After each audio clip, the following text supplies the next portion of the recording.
Communiqué officiel. Le président de la République, chef de l'État, commandant suprême de forces armées de la République démocratique du Congo et de la police nationale congolaise, a présidé ce samedi 29 octobre 2022 à la Cité de l'Union africaine à Kinshasa, une réunion élargie du Conseil supérieur de la défense.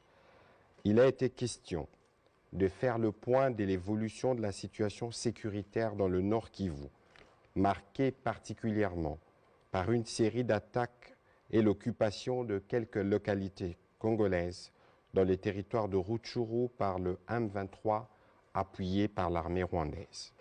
À la lumière des différents rapports recueillis sur terrain, dont celui du Centre conjoint des opérations, équipé des drones de surveillance, il a été observé ces derniers jours une arrivée massive des éléments de l'armée rwandaise pour appuyer les terroristes du M23 en vue d'une offensive générale contre les positions de forces armées de la République démocratique du Congo.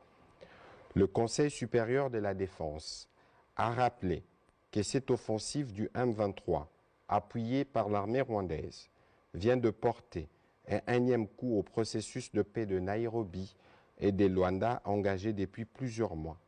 Cette aventure criminelle et terroriste a rencontré une farouche résistance de forces armées de la République démocratique du Congo, déterminées à défendre la patrie jusqu'au sacrifice suprême. Ces affrontements ont provoqué un déplacement massif de plusieurs milliers de nos compatriotes, rendant encore plus difficile une situation humanitaire déjà préoccupante. Au regard de faits qui précèdent, le Conseil supérieur de la défense demande au gouvernement 1. D'expulser dans les 48 heures suivant sa notification M. Vincent Karega, ambassadeur plénipotentiaire du Rwanda en poste en République démocratique du Congo.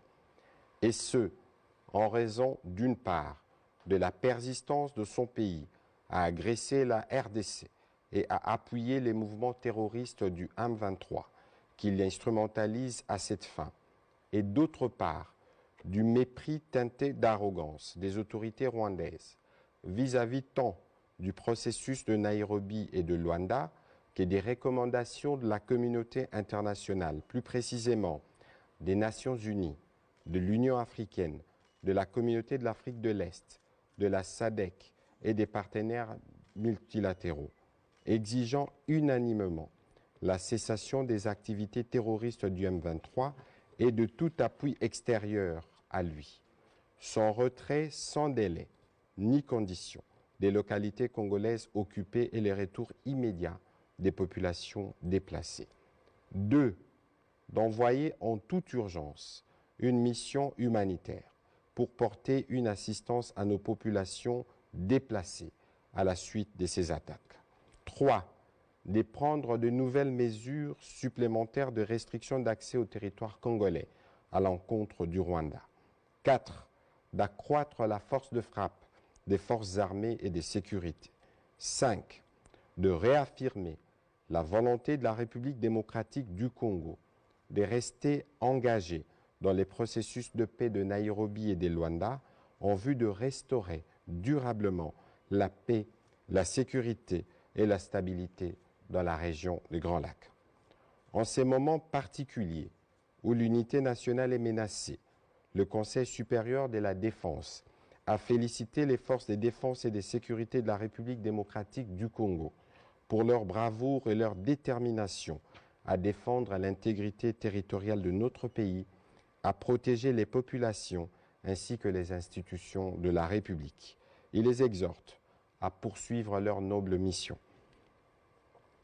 En vue de préserver l'unité nationale, le Conseil supérieur de la défense a rappelé la recommandation du président de la République, chef de l'État, celle de s'abstenir de tout type de discours, actes de violence ou des stigmatisations contre les communautés rwandophones pour ne pas prêter les flancs à l'ennemi. Il a encouragé les services de sécurité à veiller à la stricte observance de cette recommandation.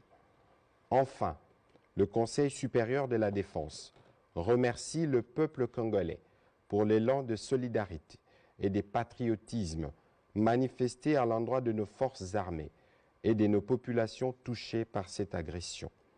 Il a annoncé que le président de la République, chef de l'État, s'adressera à la nation dans les prochains jours. Fait à Kinshasa le 29 octobre 2022 pour les Conseils supérieurs de la défense élargie. Patrick Muyaya, ministre de la Communication et des Médias, porte-parole du gouvernement. Je vous remercie.